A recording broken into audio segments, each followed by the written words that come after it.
We will be conducting tonight's meeting live here in City Hall Council chambers, as well as virtually on Zoom. Members of the public may view and listen to the meeting on Wave Channel 18 and online through the city's YouTube channel. If you would like to participate in live public comment via the Zoom platform, please refer to the agenda for instructions. Pastor Bill Rath will be giving the invocation this evening, and Mayor Joyner will begin the meeting after the invocation.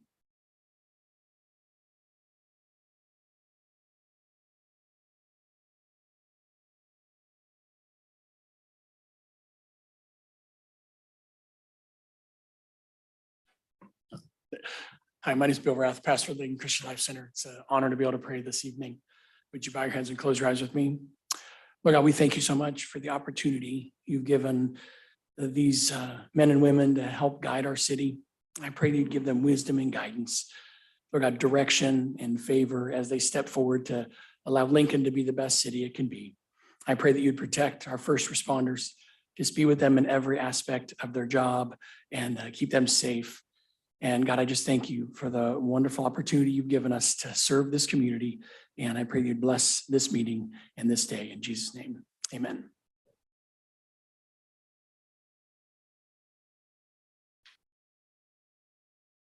Got 1 minute to go.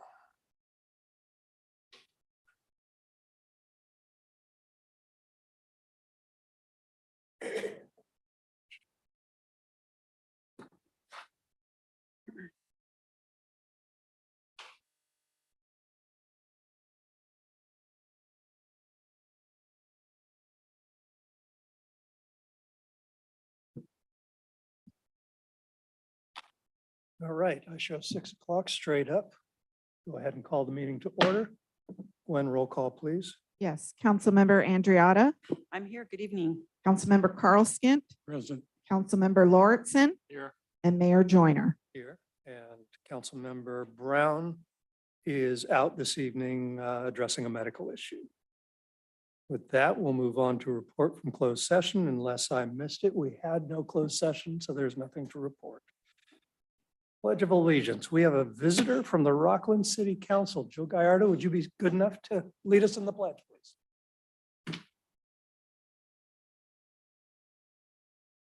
Pledge allegiance to the flag of the United States of America and to the republic for which it stands, one nation, under God, indivisible, with liberty and justice for all. Jill.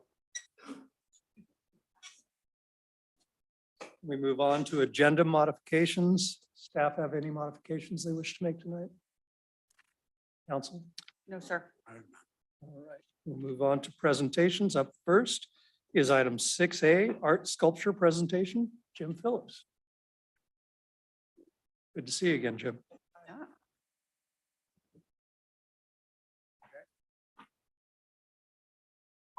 Looks familiar. I am Jim Phillips. This is my second proposal to the city council. We did about a year ago, we did an installation of a public sculpture at the library. It was called the Stacks, which is a reference to the book storage area of the library. This is a similar structure, a different theme. This working title is called Clay.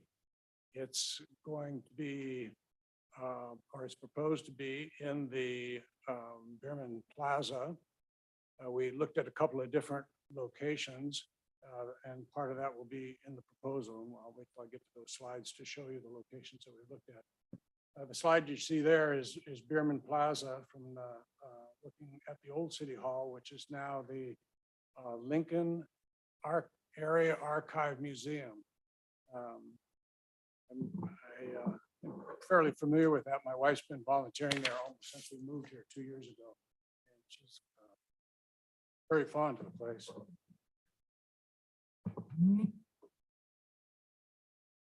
This is what the proposal looks like.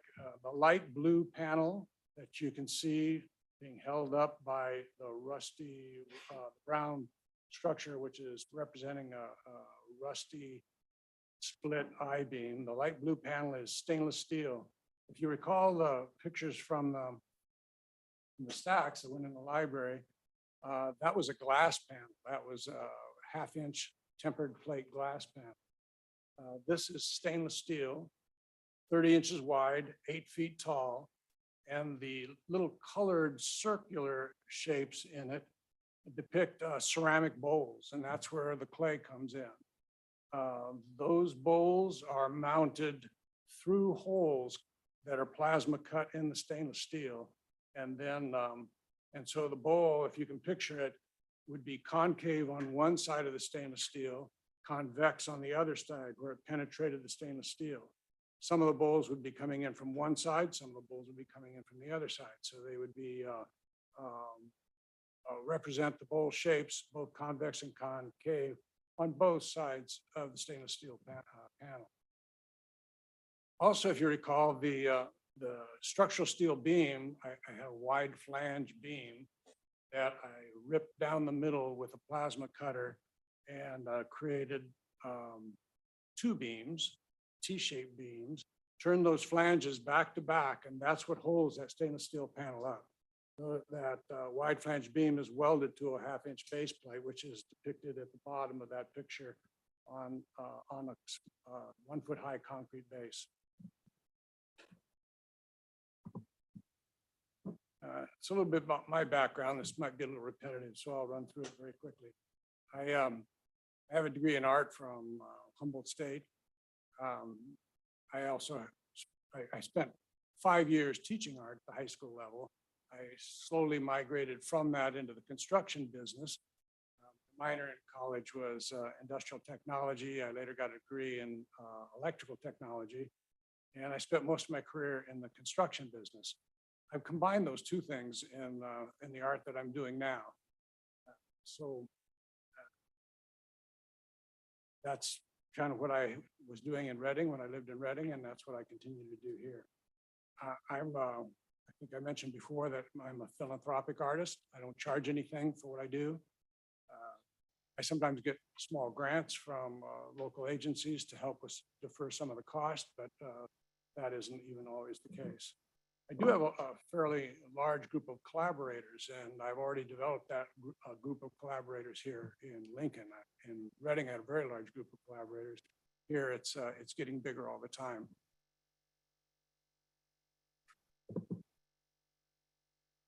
This represents the cut steel beam. It's a wide flange beam used in construction all the time. It's cut like this. It's already done. Sierra College is one of my collaborators, and they gave me access to their welding shop for the last project that we did at the library. And I have to take advantage of these facilities when I have access to them. So I did this, in anticipation of this project, I did this beam as well. And it's really ready to go as we speak. It's a isometric drawing of the installation that might give you a little better idea if you had a hard time picturing it. This is the location we've picked. It's just to the west side of the entrance to the museum. Scott Boynton and I spent some time out in the plaza, walking around, looking at possible locations. Some were more acceptable to me than others. Some were more acceptable to Scott than others. And we finally decided that this would be the best location. I noticed in your lobby downstairs, you have in the glass cabinets, you have little displays from the Art League, Lincoln Art League. You have a display from the Archive Museum, which includes a lot of Gladding McBean stuff. Those 3 entities happen to, coincidentally, I think, talk to in advance of this project. The Art League is on board with the project. I want to make sure that these people don't have any objections to either what we're doing, where we're doing it, what's going to look like. So the Art League is on board with it. I've talked to the board of the Archive Museum, and they are on board with the idea. And I've also talked to Gladding McBean. And they are going to provide the clay, the glazing, and the firing of the ceramic elements that go into the piece. Providing it's approved, of course. So these are some other perspectives of the plaza. The arrow still pointing to the location, give you a better idea of where it sits in relation to the old city hall.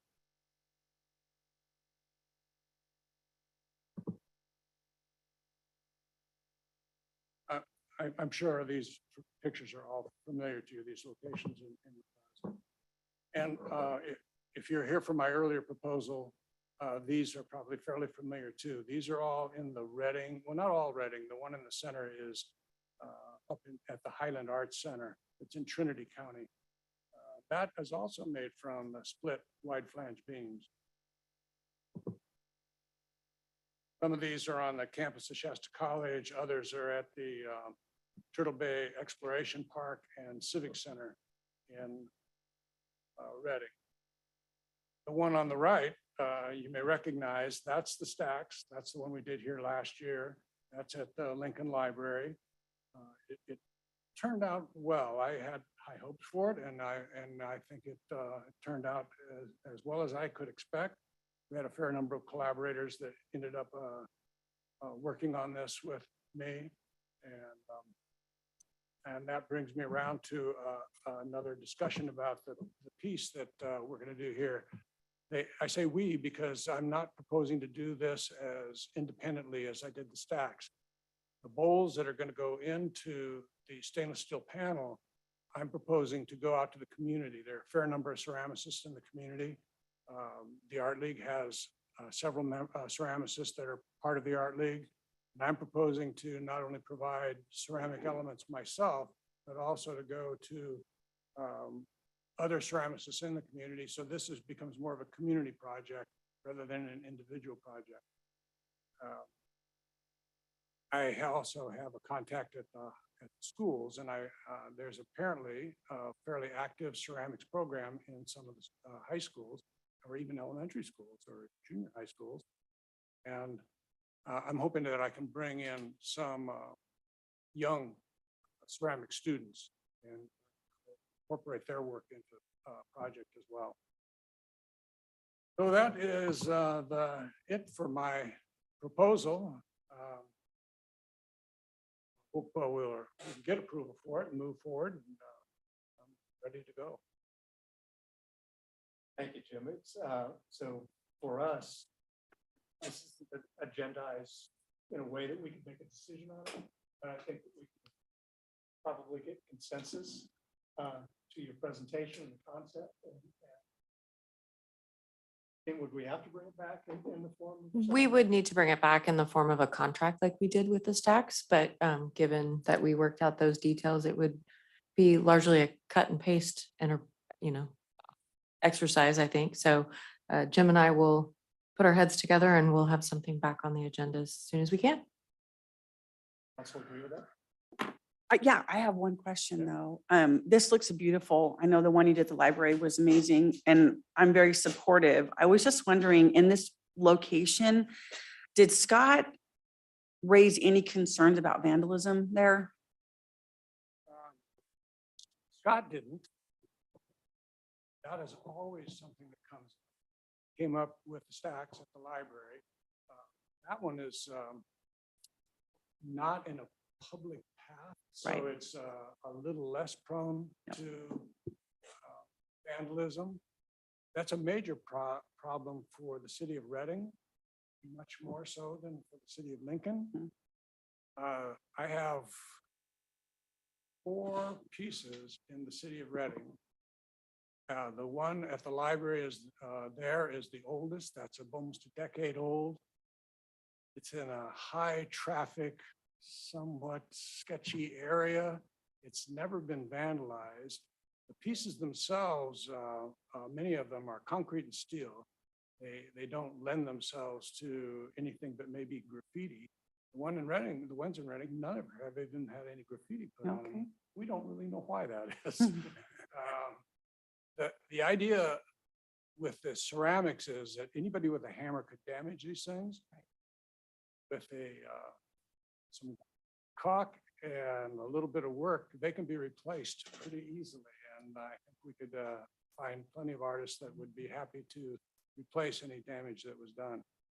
Any art that's open to the Sure. public is Sure. subject to vandalism. Yeah, the library one I wasn't worried about because like you said, it's kind of tucked in the back corner. This one I would be a little bit, yeah, this one I'd be a little bit more worried about, but it sounds like it's gonna be beautiful.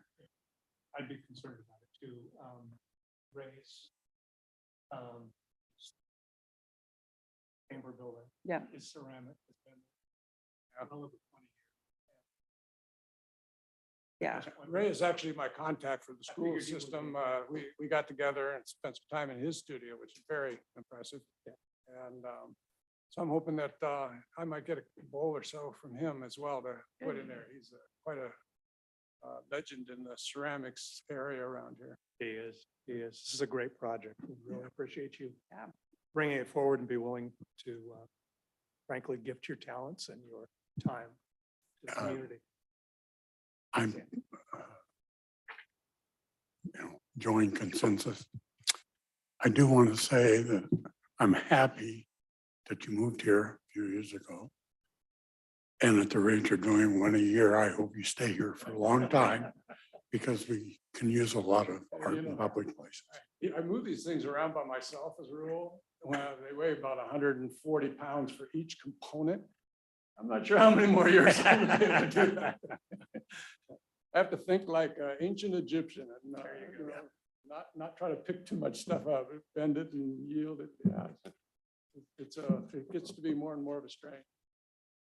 Oh, anything? Well, thank you all, and I hope we, like we say, we'll get together and move forward on it. I think you very much have our support. Thank you. With that, we'll move on to another presentation, Placer County Law Enforcement Chaplaincy. Presentation by Joe Gallardo.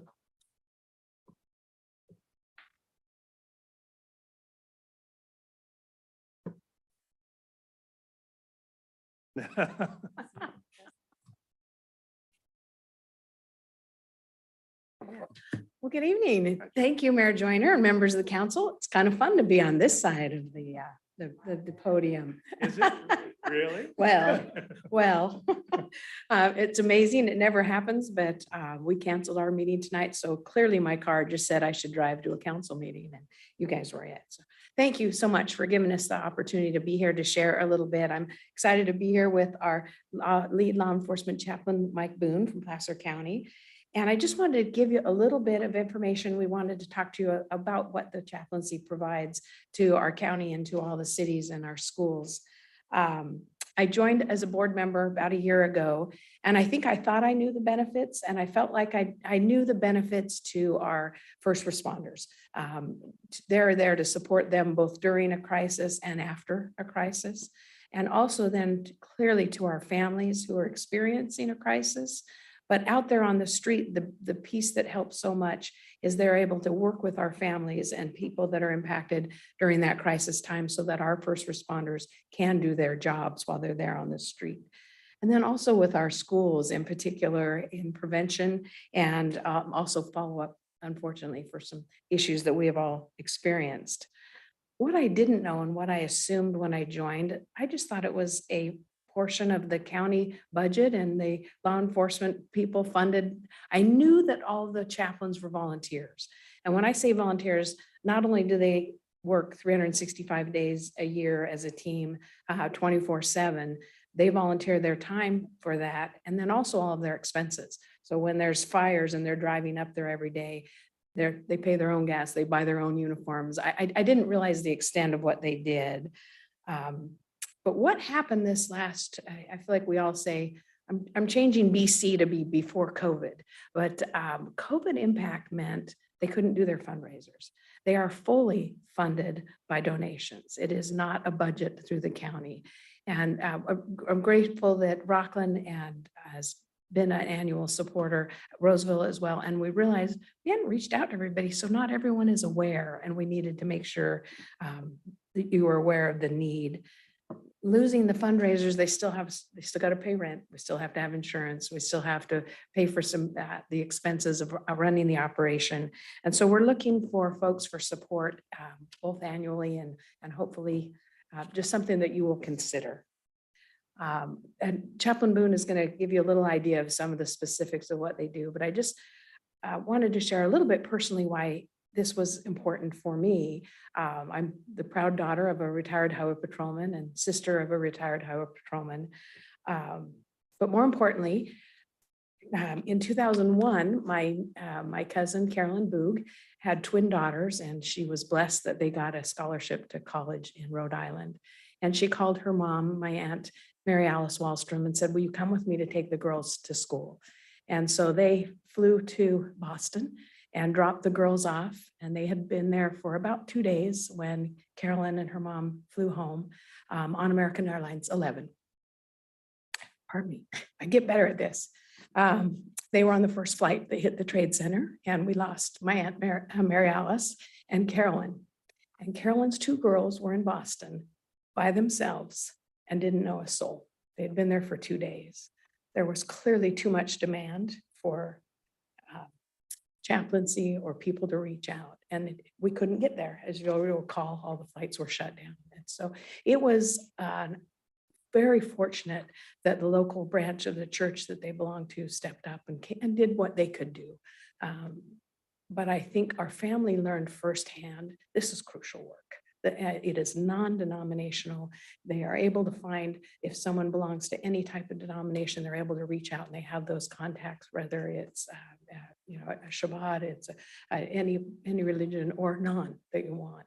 And so I think it's just really important that we share this message and make sure that people are aware of what they do. And clearly I would love to have your support as well. I'll turn it over to Chaplain Boone.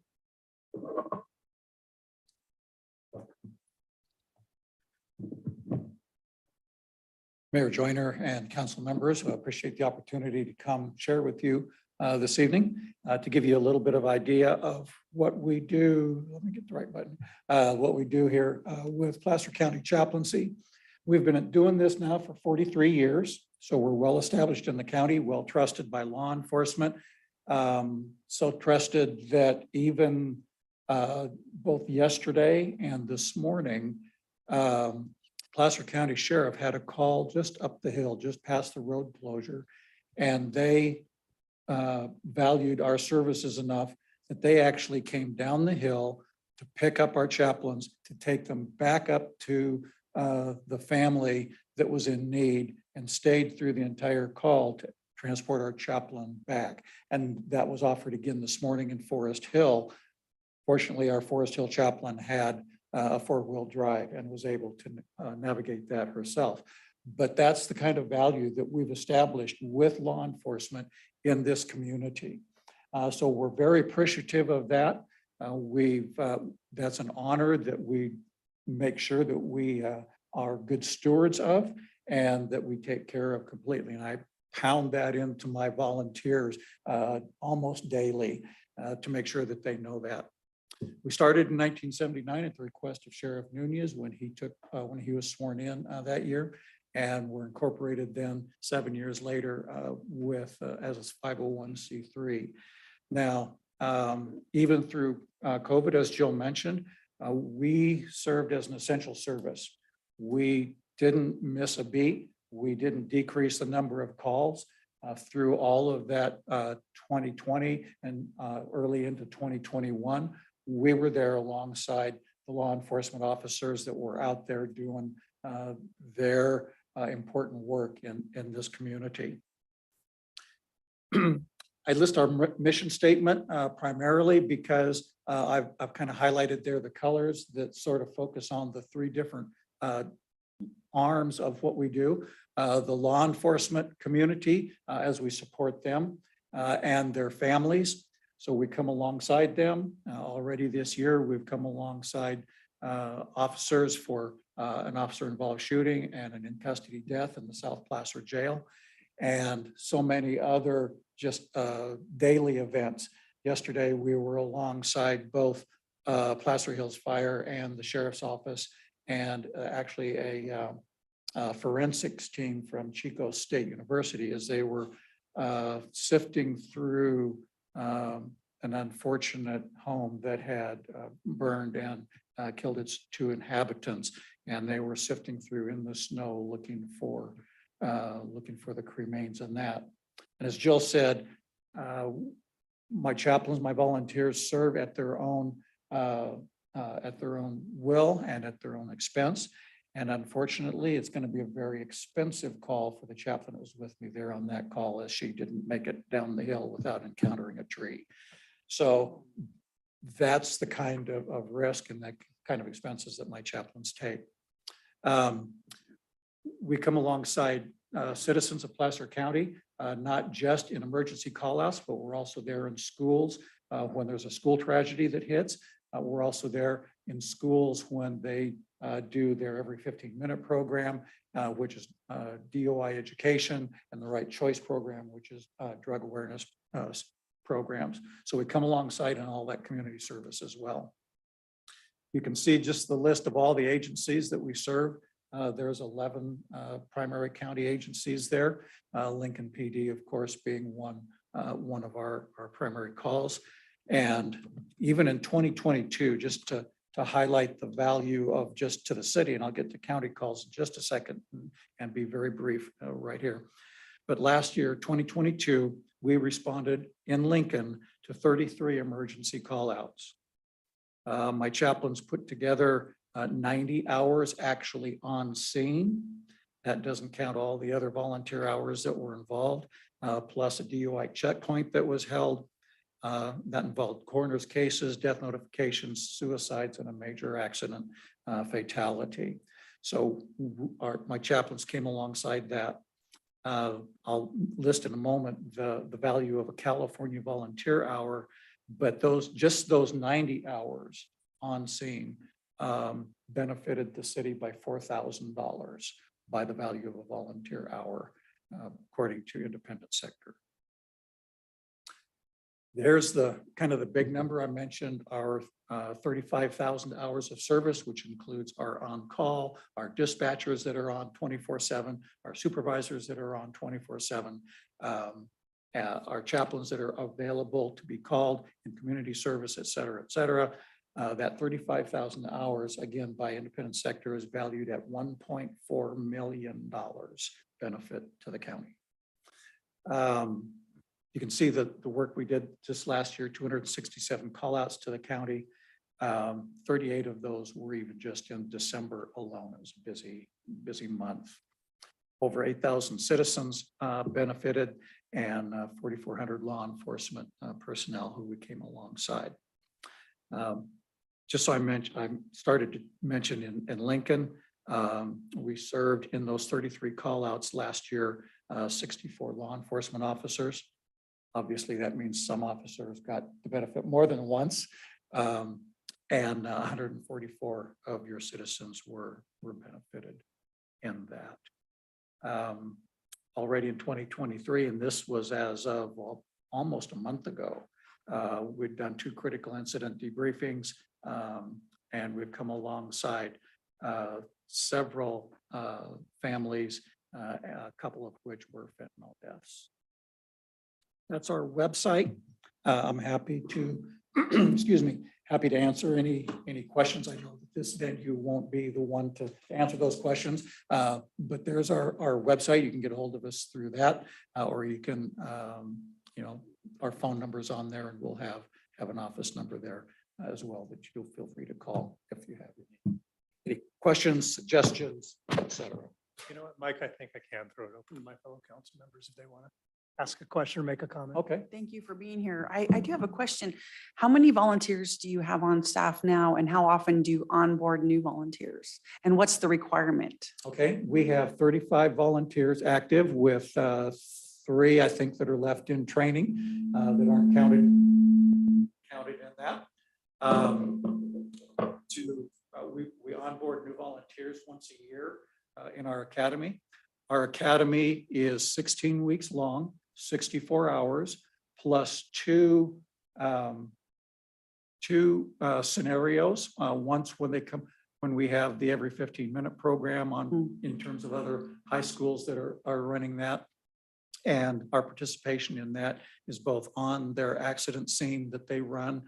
So with accompanying family members that may be participating in that, as well as supporting students. And then with all participants in that program, we go give a mock death notification to the family. So then we also run a live scenario. And I think that Christie's contacted Chief Alves, or at least someone there at the PD, with the possibility of including officers, because we've found that officers and the training sergeants really like their new officers come alongside us, even in those scenarios, just as an educational experience. To become a chaplain, you really basically need a pastor's endorsement and a love for your community, and that's it. Thank you. How many high schools are still doing every 15 minutes? I was under the impression that they were kind of getting away from that. It backed off a little bit, particularly in 2020, so it's taken a little bit to onboard the new high schools. I know that 12 Bridges, I spoke to their principal earlier this academic year. My grandson plays for 12 Bridges football.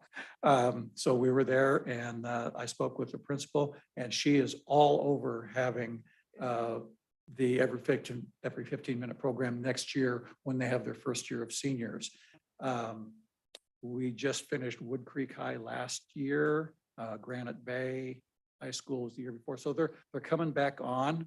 It is a little expense, of course, to the high schools. So, it takes a little bit to get them back after that break. Well, thank you. Thank you for being here. Really appreciate it. Thank you.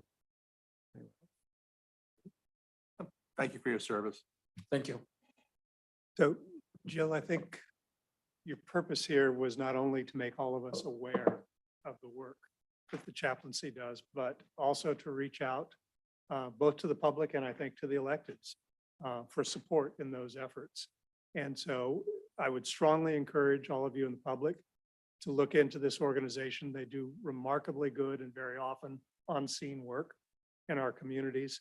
My first real encounter with them was during the tanker fire here in Lincoln.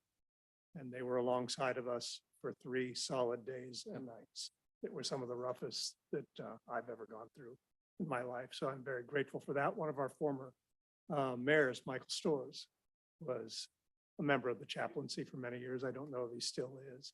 He's still in touch. He has retired from the chaplaincy. So what I think I would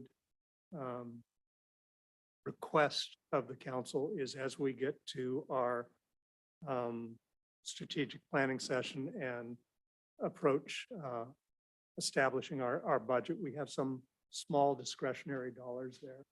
And I would encourage us to put this on the list for discussion at that time. Yeah. I think it's an organization that is well worth supporting. I'm surprised we're not Thank you, Mayor already Johnny. supporting that. I was very Yeah, I'm surprised too. surprised we're not already I supporting. truly think you guys just didn't, I think that's the piece I'm Yeah. learning. Like I say, we used some of our ARPA money this year, but we've always, in Rockland, we've done a $30,000 annual donation. I think Roseville is the same. But I truly think they are too modest and have not gotten the word out to say, and we're so blessed with individuals and the county then also contributes, and then the rest is really individuals. And then the 2 events also, the barbecue and the Palisades. Yeah. So we have a couple big events, and I know folks are great about it. Neither one of those happened to be in Lincoln, by the way. So if I you know. wanted to Lincoln. I know, but I'm not either, but That may change. Okay, yeah. good. yeah. Good. Well, we really appreciate that. And I know, I'm sure your team knows the value. I think everybody does. We just needed to say, hey, we need a little help. And we very much appreciate that. Chief Alves, do you have anything you want to add? Yeah, just we have had a line item in our budget for as long as I've had my eyes on the budget. I will follow up and make sure that those funds are being put towards the chaplaincy, but there is a chaplaincy line item in our budget and has been for quite some time. So infusing a little more into that would be quite easy. And there we go. Off the top of your head, do you know how much that was? It's typically about 2,000 a year. We can do that. All right, thank you. Thank you so much for this time. Appreciate it. And thank you, Mayor. All right, that completes our presentations. We move on to the public comment section of our agenda. This is the time for folks to address items that are not on the agenda tonight.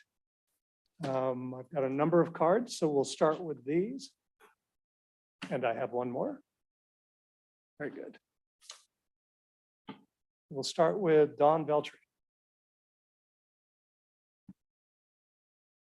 I get the last name right, Don?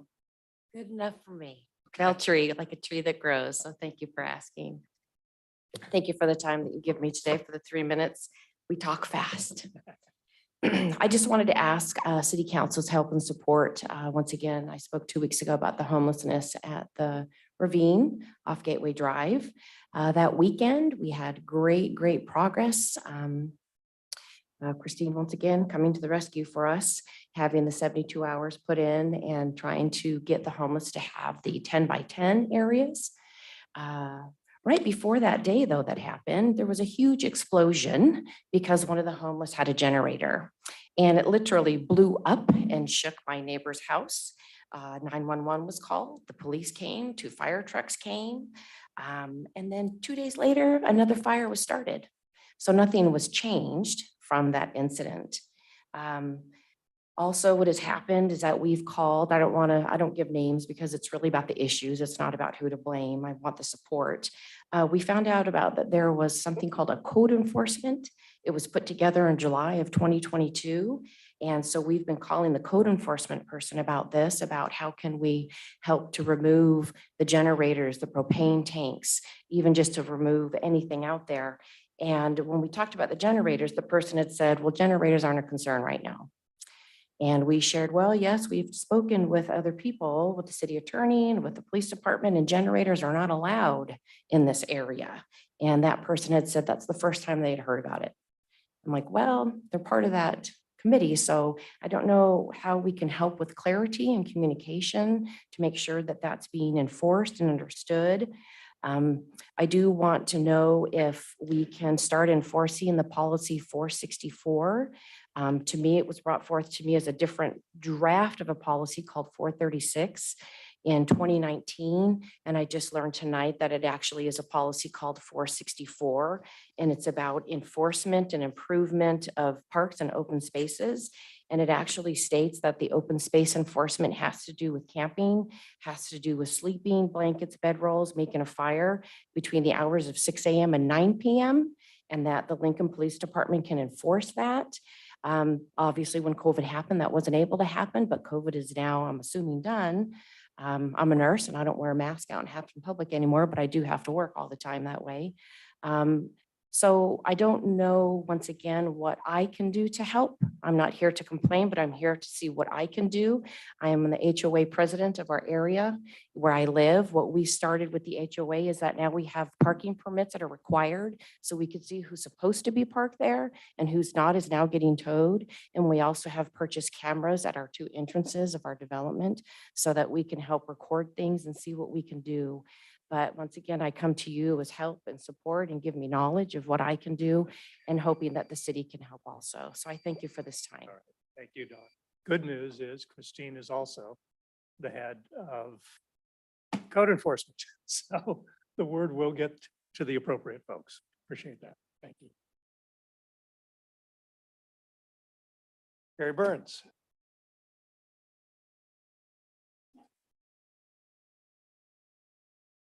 Used to seeing you in a cowboy hat. I'm not sure why. Ladies and gentlemen, thank you for the time. For all you know me, I'm Gary Burns, and for all you don't know me, it's a pleasure that you probably don't know me. Hey, folks, I'm coming to you again for the LGSA and the Lincoln, Lincoln Little Leagues. As you well know, that I took my time and I'm donating my time on the Parks and Rec Board now to make a factor here and change this. We're not growing in fields. We're growing in size, we're growing in people. We've gained 16% in the Little League and the Girls Softball Association. We've gained 18.9% in the Little League. We're doing nothing about providing them fields. As you can see today, these kids out there right now are not being able to perform out there in fields because they can't. It'll be detrimental to the fields. So what I brought you was a solution. I went to Scott Boynton and talked to Scott Boynton. Also went to Sean Scully about some of the vacant buildings that the city actually owns. I was on the economic development, I was in the Economic Development Board meeting last month, and it kind of advised me of two buildings you have out in the airport area. 2000 Flightline Drive, 2100 Flightline Drive. 2000 Flightline Drive will not be accessible to us because it would cost us over $250,000 just in renovations to get the sprinklers put up. But in 2100 Flightline Drive, and I sent you a package, you could probably look at them, and inside there, the only thing that is in 2100 is tires and markers and sandbags and hay bags and a bunch of other stuff that can be completely be cleared out, moved into 2050 or in the warehouse of 2050, where Chief Alves' trailers sit right now, where there's a half of a warehouse building wide open that can be moved over. If we had that 20,000 square feet, we could actually put in pitching lanes, and hitting lanes, and we could also probably put in almost a full field.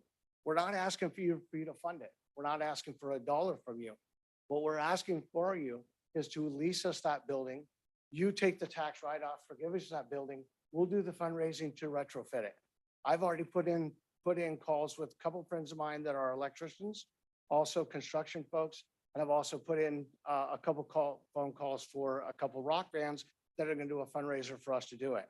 As you well know, most of you know me, I've already done the fundraiser for the rodeo grounds where we gained $148,000 for them.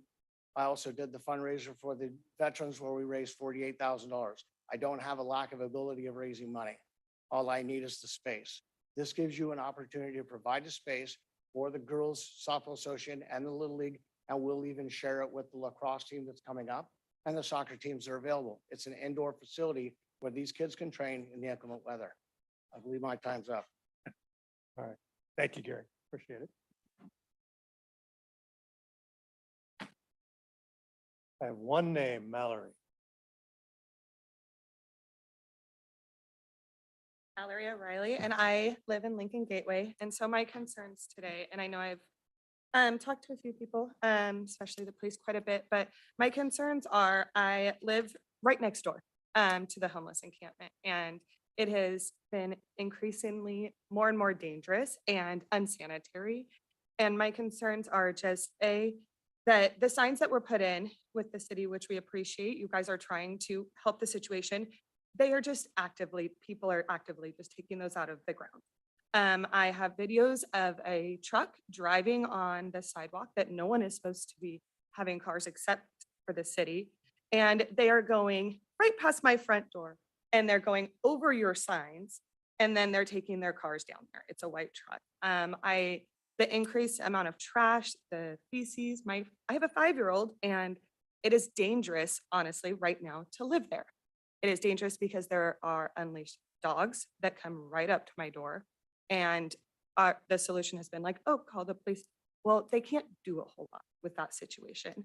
And also that the trash isn't 10 by 10. They have full mattresses out there. I have felt unsafe. I can't go and utilize that space with my family to ride a bike because we've been yelled at. It's by the individuals that are living there. Like I said, it is also unsanitary. There are no bathrooms, which where are these 40 people going to the restroom, right? The dogs are coming up to my front door. And so I have to be concerned for my 5-year-old safety also at that point, as well as my own animal that I have on a leash. And then it is confrontation with these individuals, which is just, it's very uncomfortable. It doesn't make anyone feel safe. Like Don said, there have been explosions. When there's emergency personnel that are coming in, they are coming in and they're right in front of my house. And it is concerning because it does scare my son and it happens all the time. And we don't have any answers until it's done, which I understand, but it's not getting any smaller. It's not getting any more sanitary. It's not getting any safer. And I understand that the city doesn't have a whole lot of resources for them. I know that there's a lot up in Auburn. I know that there's a the Salt Mine, which is a fantastic organization, but they also can only do so much. And so I'm frustrated, but I also I'm here to help because I do love Lincoln, but my family has considered moving because of this specific issue. And I have my house alarmed. I've had to buy extra cameras for all of this, for just the fact to keep my family safe in this community. And so I know there's a lot more and I don't have very much time, but I want to thank you. And yes, it is a concern. Thank you, Melanie.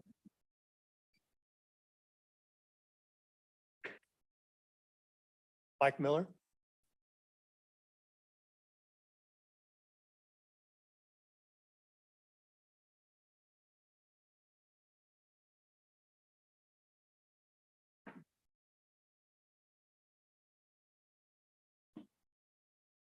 Thank you.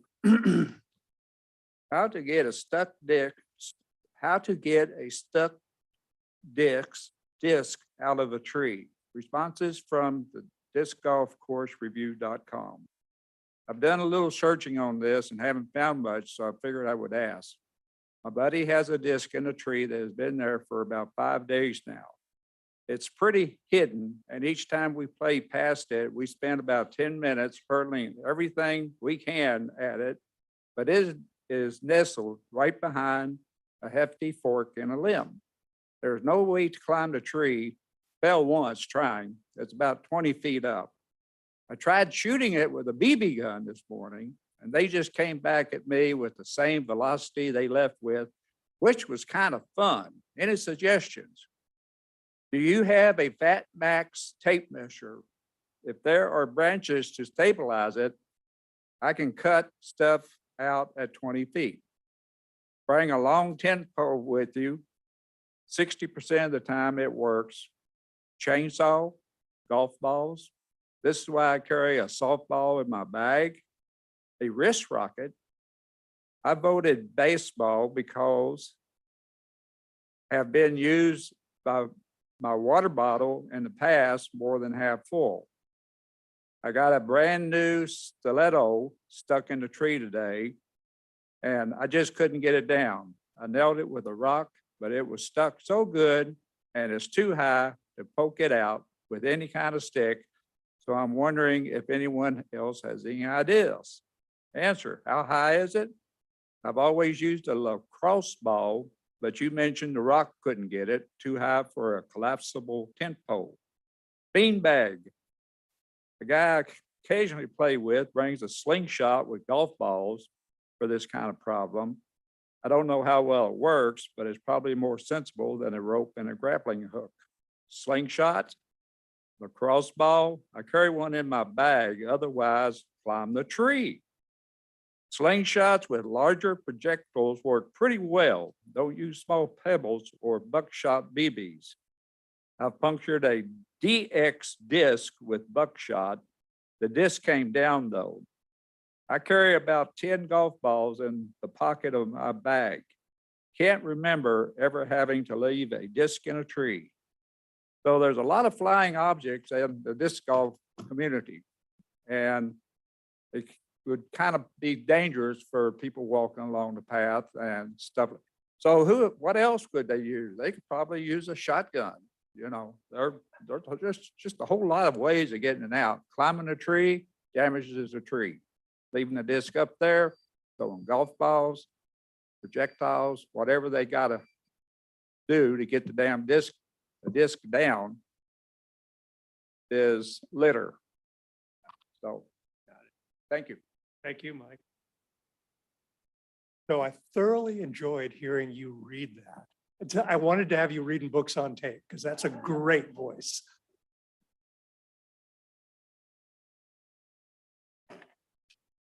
So Linda Melville?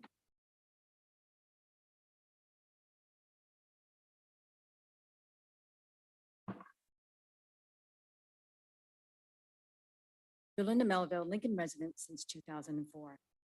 I'm going to read 2 emails received through the Freedom of Information Act. First one is from former Park and Rec Committee Chair Dennis Clear to Sean Scully, CC Christie Molenkoff, subject disc golf and Auburn Ravine Nature Preserve, September 8th, 2022. Good afternoon, Sean. I suspect Gwen, Nita Scott, and or Doug shared some of the comments from the upset residents at last night's Park and Rec Committee meeting and warned you that further opposition is planned. I was struck by the number of people who claimed they paid a large lot premium of up to $35,000 for their home on Green Ravine Drive or Ellenwood Circle, and that there was an agreement with the city and or builder that nothing will be built in the nature preserve. Would there be such a formal or legal agreement? I'm asking because if the city goes forward with the plan to place a disc golf course in the preserve, I expect lawsuits to be filed. And while no one claimed to be an attorney at the hearing, some of the testimony cited various land use and environmental laws and regulations. From Sean Scully, September 8th, to Dennis Clear, CC Christine Mollenkoff, Disc Golf and Auburn Ravine Nature Reserve. Hi, Dennis. Yes, I got a couple of debriefs from the meeting. Sounds like it was passionate. The answer is probably no.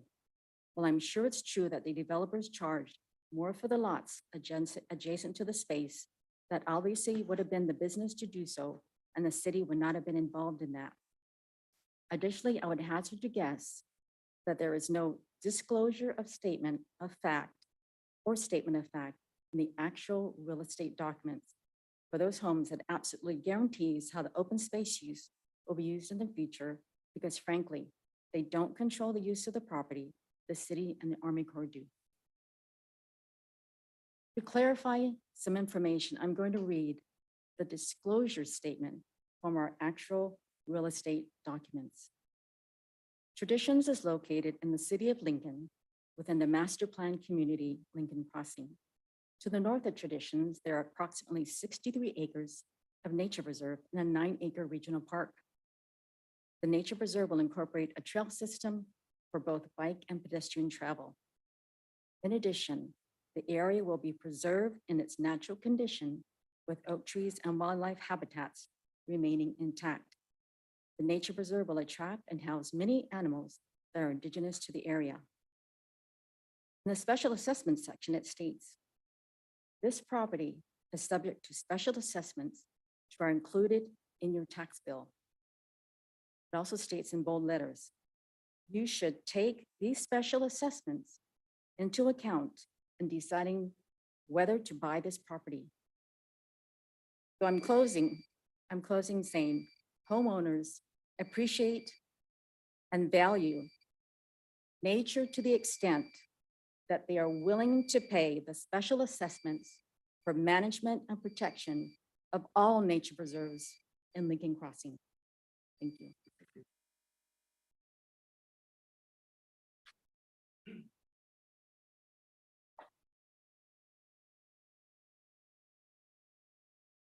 Mike Villanueva.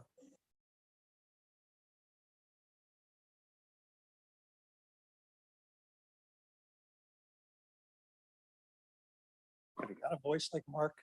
That was really I good. doubt it. All That was right. pretty unique. Thank you. My name's Mike Villanueva and I live in Lincoln Crossing, have since 2004. Thanks for the opportunity to address the council. Wanted to make some comments about the potential for a disc golf course to be constructed in the Auburn Ravine Nature Preserve. Regarding that preserve, the U.S. Army Corps of Engineers published a document that listed several requirements in a section titled Special Conditions for Construction and Maintenance of Preserves. It includes a requirement that a landscape lighting district be established, recorded by the permittee, I assume that would be the city, to fund a long-term maintenance of compensation and preservation of areas to ensure that wetlands are maintained in a nature state. There's also listed activities in that section that identifies prohibited activities. That includes no grading activities, no vegetation removal, no building of structures, no building of fences, dams, fields, and ponds, and no conducting of any excavation activities.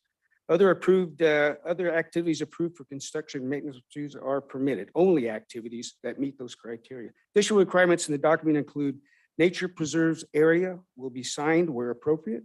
Only passive recreation facilities such as hiking and bike trails will be designated to avoid impacts to wetlands and will be approved by appropriate state and federal agencies prior to any construction. Any proposed activity will not jeopardize threatened or endangered species as identified in the ESA or destroy or adversely affect the critical habitat of such areas. The Auburn Ravine Nature Preserve is one of 3 open space areas preserves located in the city of Lincoln. I've looked at several different documents pertaining to these areas, and I see a common theme or reference to them. It's significant because it identifies these areas as unique, and as the name implies, they are not to be developed. Rather, they will be preserved in their undeveloped form in perpetuity. As others will note, over this time and maybe coming up, there are other, the preserve is home to a variety of plants, animals, and other federally listed species. They were established for mitigation to offset project developments. So, and that's covered by the Army Corps of Engineers, the U.S. Fish and Wildlife Service, the California Department of Fish and Game, and National Marine Wildlife Services. So for me anyway, it's hard to understand how you can place a disc golf course in a nature preserve that's consistent in compliance with those state and federal regulations. Thank you. Thank you, Mike.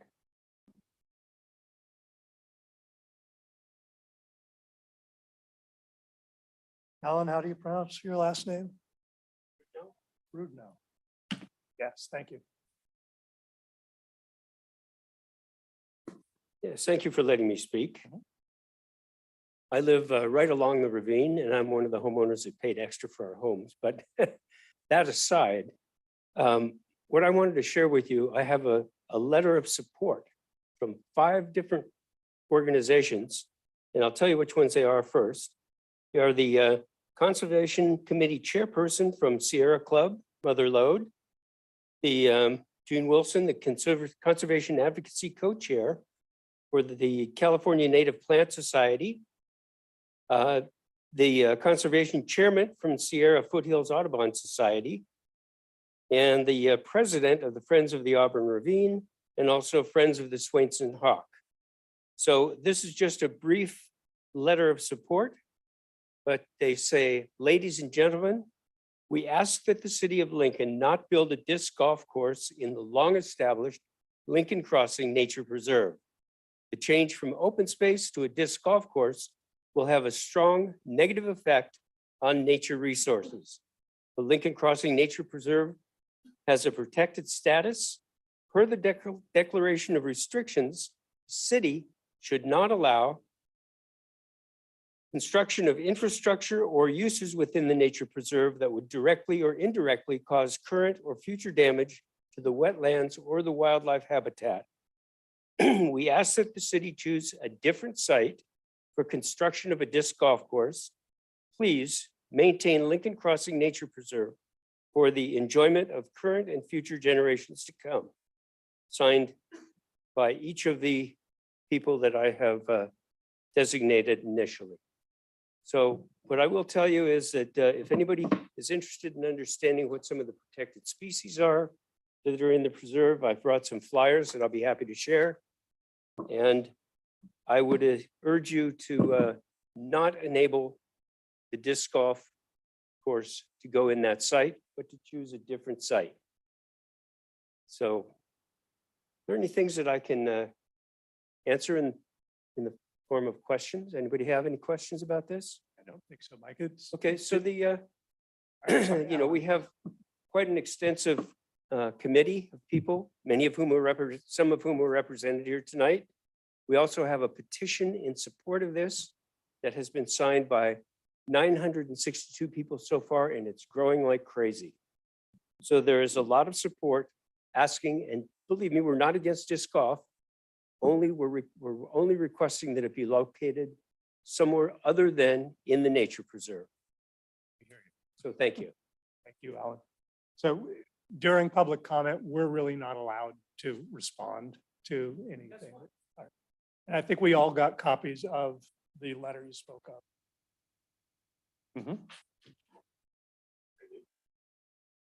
Melanie.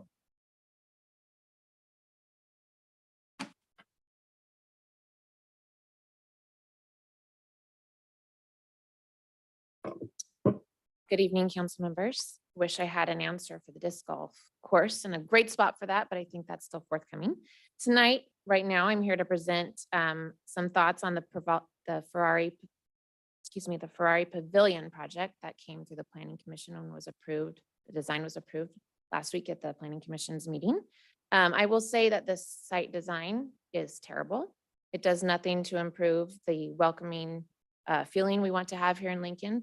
Puts two big commercial buildings in front of our open green space that's right there at Ferrari and Old Highway 65 right into downtown.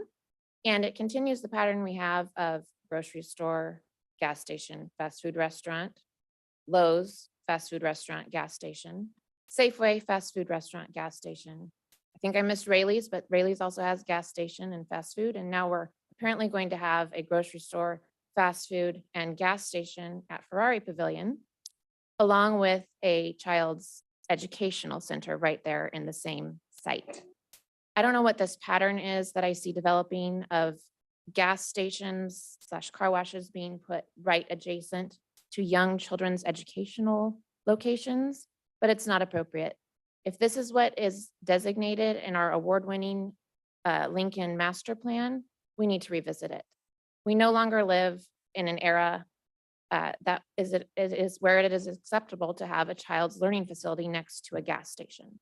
I will remind you of some other speakers that have been here with concerns about transient population here in our city and the location of the Ferrari Pavilion to the transient population and the suggestion of a 24-hour gas station at that location. I expect better. We should expect better from our designers, from our planning department, from our design review board, and from our planning commission. I urge you to take a look at this. And one other matter to consider with the Ferrari Pavilion is that design currently does not include any continuation of the trail access there.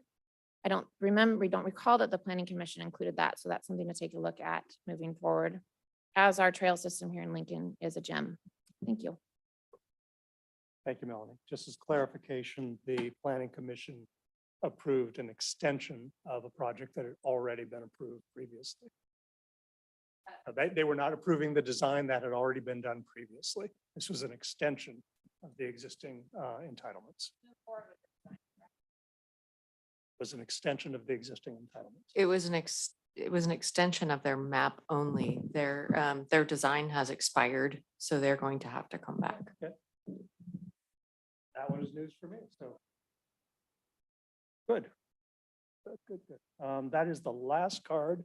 Mayor, we do have a speaker on Zoom. Linda, please go ahead.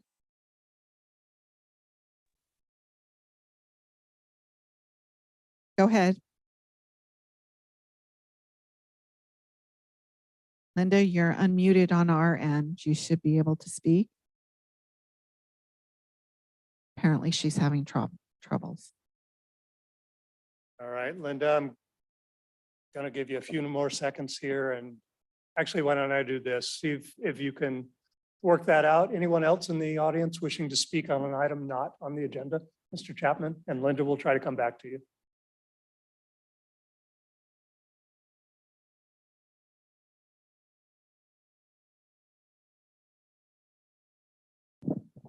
Thank you, Mr. Mayor, council members, city staff, and it's a pleasure to see all the people that come out to the council meetings. I think that's a move regardless of the issues. Mine's kind of simple in comparison to all the other issues that have been brought forward. Is I couldn't help but notice at the last council meeting and certainly at this council meeting that we have some sort of a temporary wall going up here. I'm not quite sure. I didn't get the memo. I have no idea what's going on. But in my world, and maybe other people who have disability issues and mobility issues, I'm no engineer or anything, but if a fire broke out in this room, in this building, I've got a feeling it's going to be more of an hindrance than a savior. So I'm just throwing that out there for you guys to take a look at. Thank you very much. Thank you, Byron. Anyone else wish to speak on an item not on the agenda? Seeing none, we'll try to come back to Linda. Linda, you're unmuted.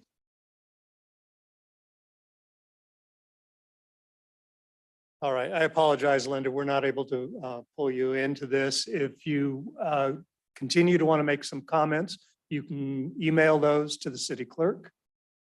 And Gwen, your email address is? Yes, cityclerk@lincolnca.gov. We did have another hand go up. Okay. Ted Batuzing. Sorry if I mispronounced. Please go ahead, Ted.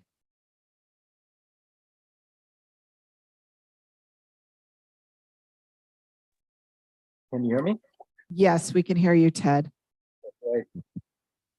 Hang on. This is Ted Batusang.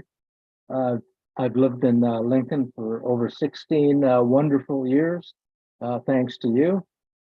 I'm with a group of citizens whose current mission it is to save the Auburn Ravine Nature Preserve from any active sport. First of all, I'd like to say that we admire the smart and thoughtful planning it took to create and set aside these areas as nature preserves. And you've been given an important responsibility to be stewards over these preserves for generations to come. It is clear that these areas were planned to allow only passive human activities in which we can all enjoy nature and yet not disturb the ecosystem of the preserve. With that said, and as you know, we've started a petition, Drive to Save the Auburn Ravine Nature Preserve, in anticipation that the Parks and Rec Committee submits a proposal to you for a disc golf course. Right now, our petition is approaching 1,000 signatures, and we will continue to push for more signatures. We would like our voices to be heard loud and clear that active sports in our preserve is not allowed. If this golf course proposal is presented to you, we ask that you insist that they find another location. We all believe that active sports such as disc golf is beneficial to the health of our community, but in good judgment, to jeopardize our delicate nature preserve for any sport is simply wrong. Thank you. Thank you, Ted. So, Can you hear me now? are you Linda? Yes. All right, go ahead. Okay, Mayor Joyner and the council members, you have been telling us that there is no plan for a disc golf course in Lincoln. Scott Boynton, an employee of the city, was featured on the front page of the Lincoln Messenger saying that disc golf was coming to Lincoln and would be in the Auburn Ravine Nature Preserve. We have become aware for almost a year that the city staff, park, and rec departments and committees have been discussing the installation of disc golf course in the Auburn Ravine Nature Preserve. Plans have already been drawn up and approved for Kevin Evers and the Lincoln Disc Golf Group. He has even posted a video during the last rainstorm saying holes 1, 2, and 3 are closed today for disc golf, with pictures of Auburn Ravine Preserve. He also states that the disc golf course is a done deal and that he has been having meetings with city officials. The preserve, in addition to wildlife habitat, birds, hawks, and native plants, is the home of migrating salmon. The Salmon Ladder project was recently rebuilt in conjunction with the Nevada Irrigation Project and Placer County. It's called the Auburn Ravine Fish Passage Project. There is a sign which fully describes the migration of the salmon and the steelhead trout. The Friends of the Auburn Ravine count the salmon each year, and with the new construction, they hope that the salmon migration will surpass anything seen in the past. Recently, Mike Trussell of Channel 13 News in his Explore Outdoors showed the newly improved salmon migration ladder and described it as a wonderful, peaceful area to visit in Lincoln. If you haven't seen it, watch the video. According to the Disc Golf Association, which Mr. Evers has posted, sets forth that disc golf courses have a negative environmental impact. Firstly, the construction of the disc golf course often involves the removal of native vegetation, which can disrupt local ecosystems and displace wildlife. Additionally, if the course is not properly maintained, it can result in soil erosion and the spread of invasive species. Improper disposal can result in litter, which can harm wildlife and possible local waterways. The streets in Lincoln Crossing are only 25 feet wide, and if you have people parking on both sides of the road, emergency vehicles, ambulance, police, and fire will not be able to get through, and the lives of the people in Lincoln Crossing will be at risk, and the city would be made responsible. Please don't destroy the Auburn Racine Preserve and its wildlife habitat, for if it is destroyed, it can never be brought back. Thank you. Thank you, Linda. Anyone else wishing to speak under public comment? Seeing none, we'll go ahead and close public comment.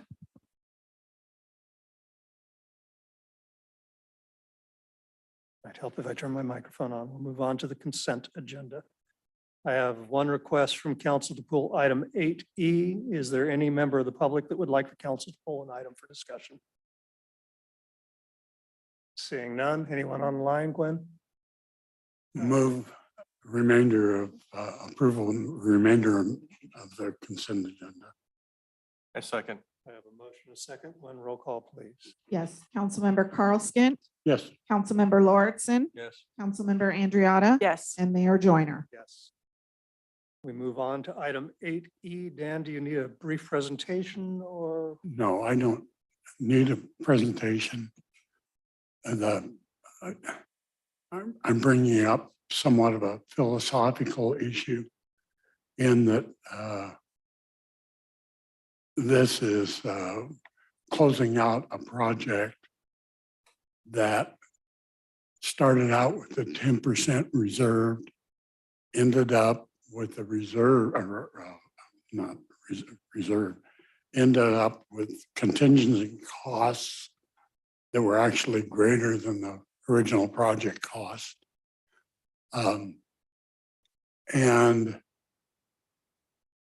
it happened piecemeal. There were several small incremental items that came before the council that were approved. I'm not arguing with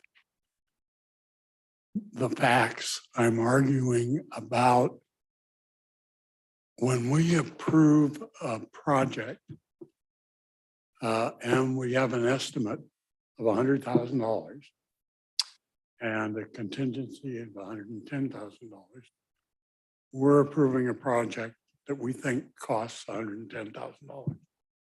If it ends up costing $220,000, that's a heck of a difference. And if it happens, particularly a lot of CIPs are over multiple years, and that's what happened with this one. If it's these incremental bites with no forewarning, I'm kind of upset with that. I also, in a lot of cases, the reauthorization or the addition of funds for overrides are done essentially after the work is done, and we can't do anything to stop it anyway. The project's completed. So I think, again, I pulled this because this type of thing bothers me, and it happens all too often, not at this level, not 100%. There's one that we've already approved tonight that is, we approve it for $100,000 having to do with the new IT room at the police department. And it's got a very small fixed price, and the rest time and materials, and a whole bunch of disclaimers in the contract. I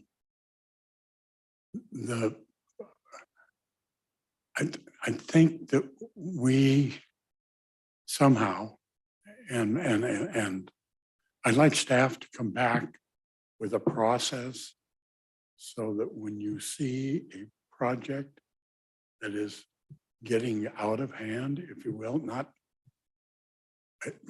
financially, that we're apprised of that and not, you know, there was a couple of $9,000 or $8,000 increments, a $20,000 increment, and now 9,000 or 10, whatever it is. That doubled the, in effect, doubled the cost of the contract. So what I'm asking is that there's some sort of process that keeps the council abreast. I've asked in the past that if they're, when you do a contingency, just don't do 10%. If you think there's some risk in the project, like every street repair project, that the contingency ought to reflect what you think is really going to happen. So that's, you know, correct me if I'm wrong, Travis. Yeah, no, I appreciate your commentary on this. Obviously, there are a couple different discussion items on this. To start off with, for this item, for the CDS unit, a little background on the item. We have a wash bay at the Corp Yard. We're two different wash bays. We wash our vehicles there. This all flows into a sewer system. Downstream at that sewer system, we started noticing some oil, some items that we want to get cleaned out. So we put together a project, worked with our typical suppliers on what the product is to address this. Spec the product, bid the project. That was the original $45,000. After the project was bid and awarded, we had the opportunity to go and meet with one of our sister cities that has a very, very similar setup. There were a lot of best practices on that we decided would be major improvements. We implemented those. So it's a addition of these two drainage inlets that have these big sumps that sort of act as pre-treatment, and then a switch from a CDS unit to an oil water separator. Those two improvements are really what constitute the doubling of the budget. It wasn't an unforeseen condition. It wasn't what we typically utilize that contingency money for, similar to what we've got on Lincoln Boulevard Phase 3 or things like that, unforeseen saturated soils. This was truly almost a rescoping of the project. Obviously, we talked to internal city staff. I'm not sure what the communication is from that level with you guys. Talked about whether it's appropriate on a project of this size of 40,000 to nullify the contract, cancel it, rebid it with this new scope. Obviously, there's a lot of costs that go into that. And the more cost-effective way was to get the authorization. We paused the project, we delayed the project, got that original authorization, which covered most of it. Unfortunately, then there were some COVID-related charges and a shipping increase that led to this second increase. All that to say, I'm absolutely open to having a workshop with staff on how, when these decisions come up, how we can get that authorization, get the communication and approval sort of through council. The other part of your discussion is originally setting the contingency amount. And you are absolutely correct that there are some projects that have a propensity for higher contingency, underground projects in Old Town Lincoln. Areas where you're widening a road, where there's an existing ditch, or where you can sort of anticipate some saturated conditions. Things up in the hills where we've typically have that Merton layer and we have rock clauses. For those, we do try to set a higher contingency. However, Caltrans, which participates in a lot of our funding, they've got a 5% minimum and a 10% maximum to be eligible or to be consistent with their local assistance procedural manual. So to some extent, a lot of our projects are handcuffed to that 10%. We always take it to that 10% maximum, but there is, if it is a project with eligible items, there's a maximum that we're allowed to do. The other part of this is obviously small projects. A 10% contingency ends up being a small number, and it's hard to get contractors to come out like this one. Our original contingency is $8,000. Sounds like a lot, but not much work gets done these days for $8,000. I talked to Nita on whether or not it'd be appropriate on any of these smaller facility or let's say under 100,000 to have a higher percentage contingency. We'll definitely work with Nita and Sean. We just try not to, out of the 30 small projects, we don't want to over obligate those funds and not be able to perform some of the work that we'd otherwise be able to budget for. So. Your mic down. I remember going through the change with the and the $25,000 and why we agreed to it. I guess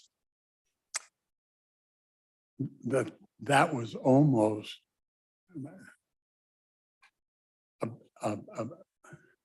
I would have liked to have been presented with a choice that said, hey, this project has changed so much because we found better management practices and we're going to go a different route. Now, we knew that it's going to cost us X number of thousands of dollars more by rebidding it and so on. But that kind of an acknowledgement is, like you say, it's different than a contingency. Yeah. You changed the project. And we didn't, I didn't know. I don't. I think that, now that we have the city manager's report on each council agenda, that might be a good opportunity for Sean to Right. apprise the council of things of that nature. And since he's not here, you can come. I in. can volunteer him since he's not here. And then on these open consulting contracts that we have, I don't remember contingencies on those. And they have time and materials, which is kind of a contingency, right? But when we budget it, when we approve it for a flat number. We can certainly look at doing contingencies on the professional services contracts. Right. On the, what is the risk, in doing this IT job, for instance? Yeah. If the building's in good shape and so on, is different than if it isn't. So. We typically have done a conservative estimate of what the total professional services would be. We could try to have a more refined estimate plus a contingency if that was a desire of council. I'd like to know what it's going to cost us to do what we are approving. So, Travis and I were talking about this earlier, and that it's a balancing act, to trying to come up with the estimates for these unknowns, like you said, for this design project for the IT room. We don't know until the designer starts to get in there if it's going to be an easy design or if it's going to be a difficult design.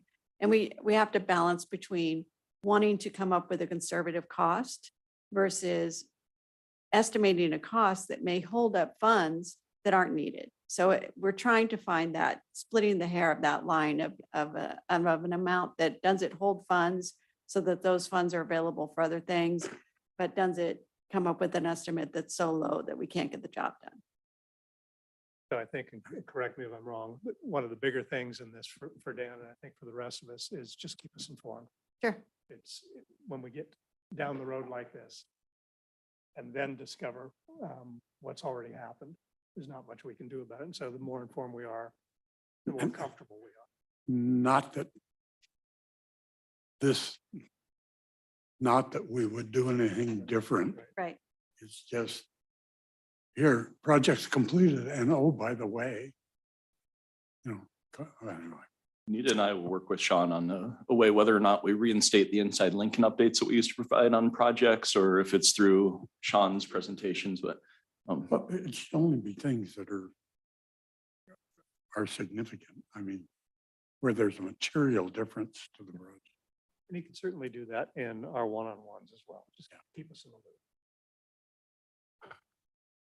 the loop. Having exhausted that to death, I will go ahead and Let move. me check with the Oh, public first yeah. and see if anybody wants to speak on the item. Albert?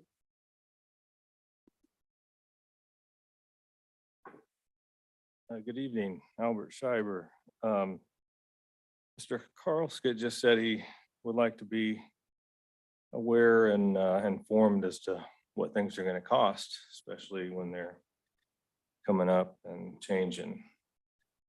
So I find it interesting, but not surprising, that at the last council meeting, he defended approving the Village 5 tax share agreement without even having a draft. That just blows my mind. So he's worried about $9,000, but he's not worried about tax share agreement that can make or break the city. Fascinating. If you remember, I also said the reason I wasn't worried because the tax sharing agreement is renegotiable. And it's impossible to know when exactly anything's going to happen on a 30-year development project.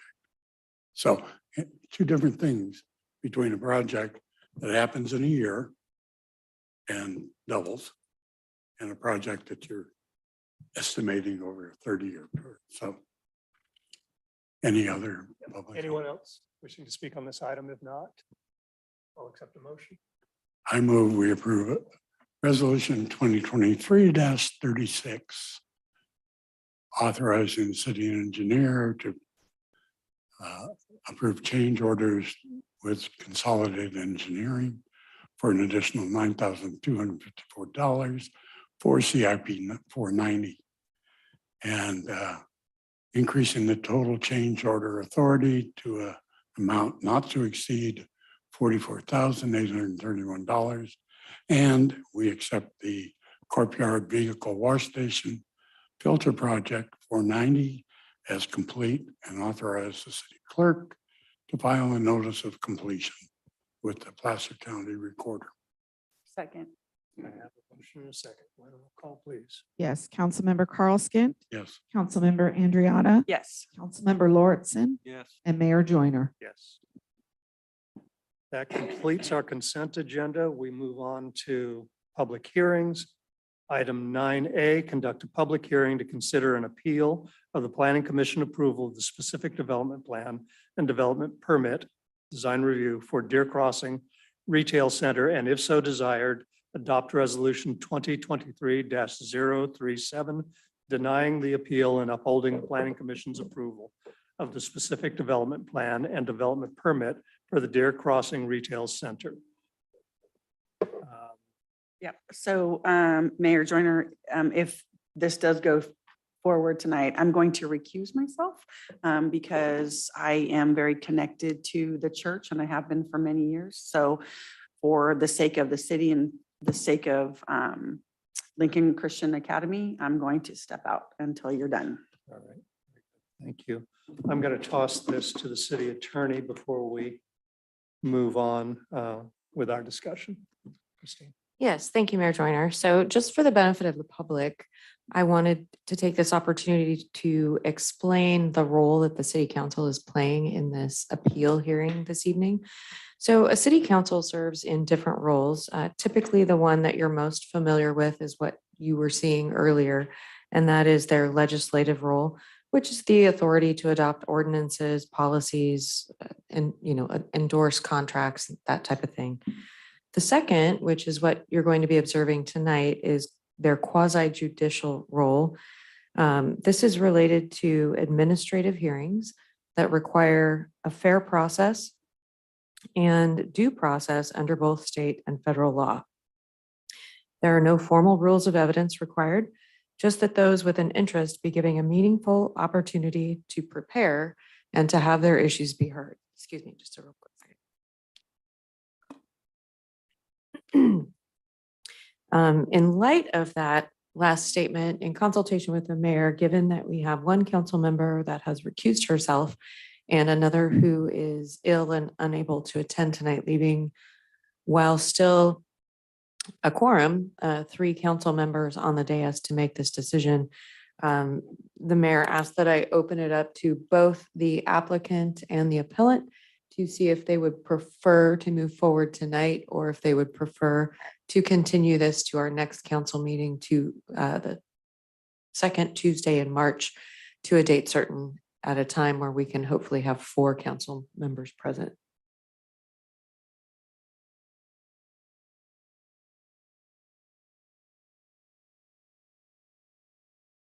We are more than happy to move the meeting so that the whole council can be here. We value the input of everyone. So on our behalf, we're happy to move the meeting. The appeal or whatever I was supposed to say. The appeal. All right. So are you requesting that it be continued to the next meeting? Yes, we will request that it be continued to the next meeting. Thank you. Okay. With that, then, Mayor, it's up to the council sitting on the dais as to whether they wish to continue this public hearing to a date certain. That would be, what is the next meeting date? March 14th. I'm going to recommend we do that. I don't know the feeling the rest of the council is. Continue the item until our next regularly scheduled council meeting. Your microphone. Fairness. For fairness and for transparency, we ought to do that. Continue. I agree. There's only 3 of us, so. we can move on. Thank you. We'll continue that until, what was the date? March 14th.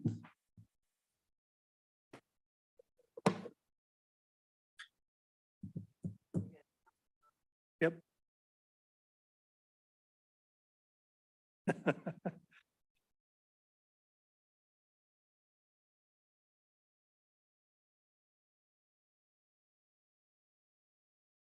Yes, when you thought you had a little time to return emails, right? All right, we move on to general business. Item 10A, review the proposed fiscal year 2022-23 mid-year budget amendment and adopt resolution 2023-038, amending the adopted fiscal year 2022-23 budget. Nita. Good evening, Mr. Mayor and members of council. Nita Racker, Finance Director for the city. The item before you this evening is a request to adopt a resolution amending the fiscal year 2022-2023 budget. This is a routine procedure that happens each budget year, although we'll be changing it with the biennium budget, but this is our last 6-month mid-year. The city does perform its mid-year process at the month of February instead of January in order to incorporate the first property tax payment. We are requesting an increase in general fund revenues of about $1.3 million and expenses of $638,000, which brings us to a total of inflows of 26.7 and outflows of, oh, I just had it. Beg your pardon. There we go. Inflows of 24.8 and outflows of 26.7. The report provided with this evening is fairly detailed from a high level view with detailed charts indicating the change in each fund.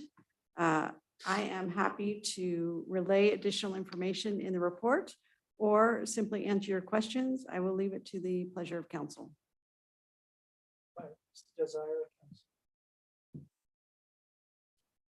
I don't have any questions.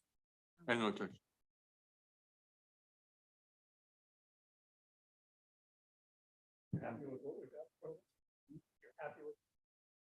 I'm sorry, my microphone's on.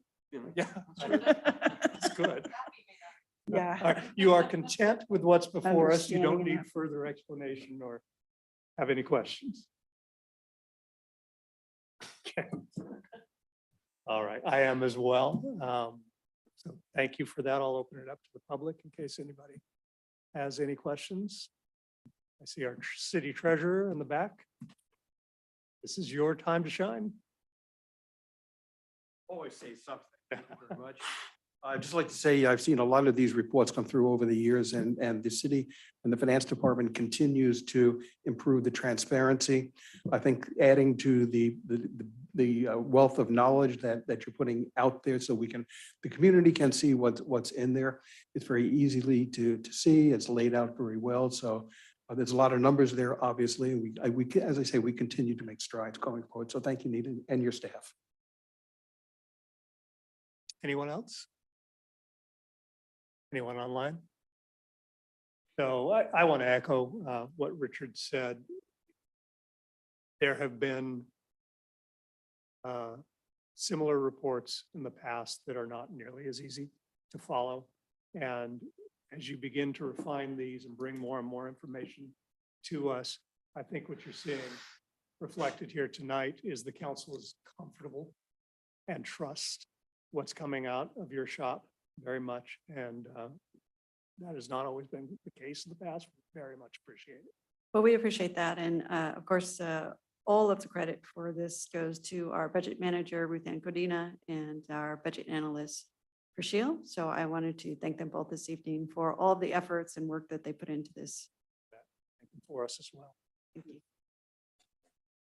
Simple act of adding comments to the changes and the rationale for why the budget is different is really great. It makes it easier for all of us. So 6 All months of us. later, when you ask me why this happened, I can go back and look at it. It's really for me. What did I say 6 months ago? Yeah. Right. It's really for me. I hear you. All right, if there is nothing further, this is an action item. I will accept a motion. So moved. Second. Second, Glenn, roll call, please. Yes, Councilmember Andriotta, Yes. Councilmember Lauritsen, Yes. Councilmember Carl Skint, Yes. and Mayor Joyner. Yes. Move on to item 10B, adopt resolution 2023-039, opposing initiative number 21-0042A1, the Taxpayer Protection and Government Accountability Act. Ms. Scanlon. Mayor, thank you.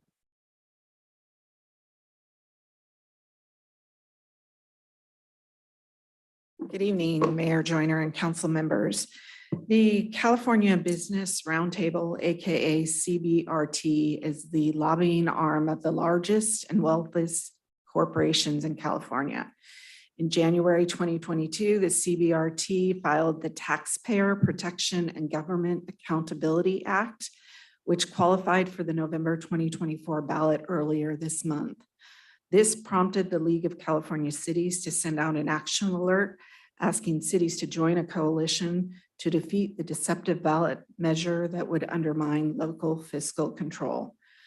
The initiative can jeopardize vital local services by forcing cuts to public safety and undermine voter rights by making it more difficult to pass measures needed to fund local services and projects. It could also open the door for lawsuits and red tape that will hurt our communities while significantly delaying and stopping investments in vital services, giving wealthy corporations a major loophole to avoid paying their fair share, and then forcing local taxpayers to pay more. California Cities has requested City Council adopt a resolution and a letter of opposition to this initiative, which aligns with the city's public policy platform and would then include our city as part of the growing coalition of public safety, labor, local government, infrastructure advocates, and other organizations throughout the state opposed to this proposition. And with that, I will answer any city council questions. Any questions? No questions, but I really appreciate you getting this done so quickly and getting it on the agenda. I'm in favor of it. Folks? No question. Any member of the public wishing to comment on this item, Mr. Pearl?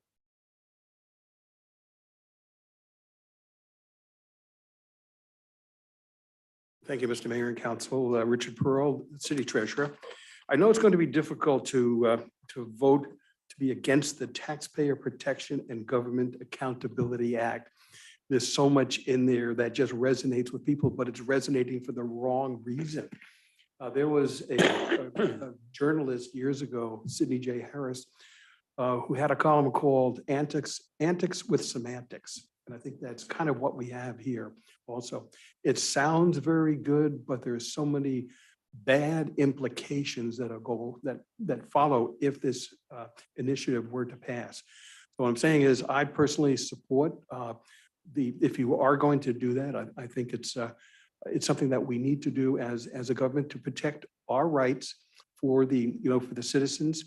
There's enough protection built into the existing legislation on so many different levels, from the state constitution to the attorney general's opinion to the legislature, talking about how government should craft fees and charges. And they always talk about estimated reasonable costs.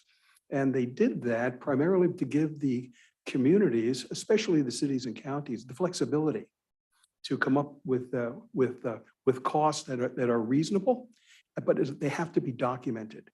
And I think that's the big difference. So this would take that away totally and create essentially an accounting nightmare, which I'm sure that finance department does not want to get into.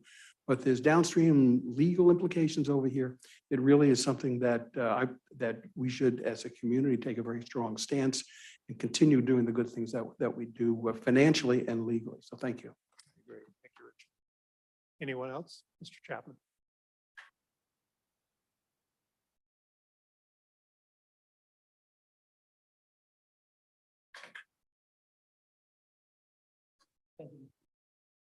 Thank you, Mr. Mayor, council members, city staff, those listening. I too went through this document, and a couple of the words that kept flying off the pages for me was reasonable assessment. And then they had verbiage in there that I literally had to read it 3 or 4 times, and it went different directions every time I read it. So my concern for that was the documentation that was put together from a layman's standpoint really bothered me because of the wordage and how it was presented out there. They were not definitive scenarios. They were and or if. And when you put all of those in a package like this, just about anything can happen, and you're going to open up a door that you can't close. So thank you very much. Thank you, Mr. Chapman. Anyone else wish to speak on this item? Anyone online, Gwen? So I will say this before we take action on this item. It is rare with 400 and how many cities do we have now? 35. Yeah, it is rare that the League of California Cities can put out a call to action that is going to not only get the attention of, but the support of virtually every last one of those cities. This may be the first time that I've seen something like this come forward that I think we cannot ignore and must absolutely respond to. So with that, I will accept a motion. So moved. Second. Motion second, Gwen. Yes. Councilmember Andriotta, Yes. Councilmember Carlson, Yes. Councilmember Lauritsen, Yes. and Mayor Joyner. Yes. Thank you. That largely completes our agenda. We move on to city manager report. Anita, that will be you tonight. No report this evening. Any council initiated business? No, I just haven't. Move on to item 13, information items. Ollie, you said you had one? I just, couple things. I might have forgotten one, but I wanted to thank Matt and his Public Works Department and the Streets Department. I've been getting several questions, complaints about East Avenue. When are you going to pave East Avenue?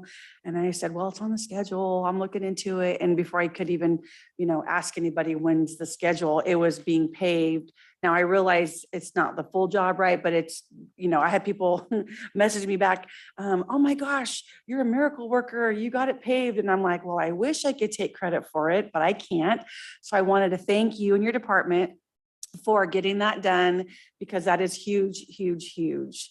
And then my question was, are there plans to redo the whole street all over when the construction is done there? Or is it going to be like that for a while? Thank So don't you let for my the question compliment. overarch the thank you. I appreciate so much. Yeah, I know that was done in collaboration with the engineering department. I know they. Thank you, Travis. They put together the package and I don't know why I'm echoing here. But yeah, that was a collaboration and we did put in for some FEMA money. Yeah, I'm not sure why. I think the speaker's right over the top of me here. So yeah, I'm not sure if we have any CIP planned for that, but we did put in for some FEMA reimbursement for some of the damage during the flooding. So we'll see if that'll come to fruition, but looks like Travis wants to speak on this item now. You're on, Travis. Yeah, it's sort of two-part question there. One is whether or not the developer has any additional responsibilities now that Meadowland's complete. And the answer is no. Their obligation was really just for that southbound side of East Avenue. They've met that obligation. As far as remaining improvements, obviously it's a high priority project for us. So we'll bring it forward as a possible CIP. That'd be just at the discretion of our future CIP adoptions.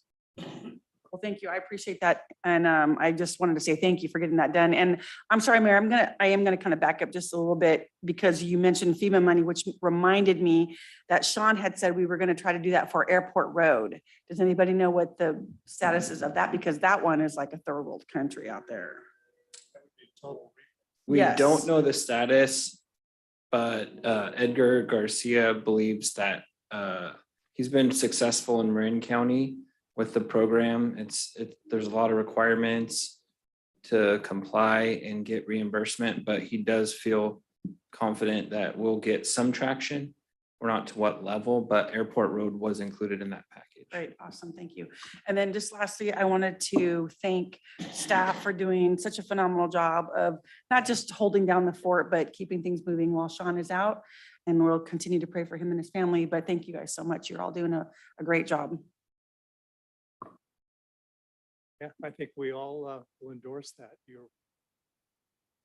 I had to warn Sean that he's not being missed nearly as much as he was hoping he was. You guys are all doing a very yes, good he job. is. Oh, yes, he is. All right, any other information? Yes.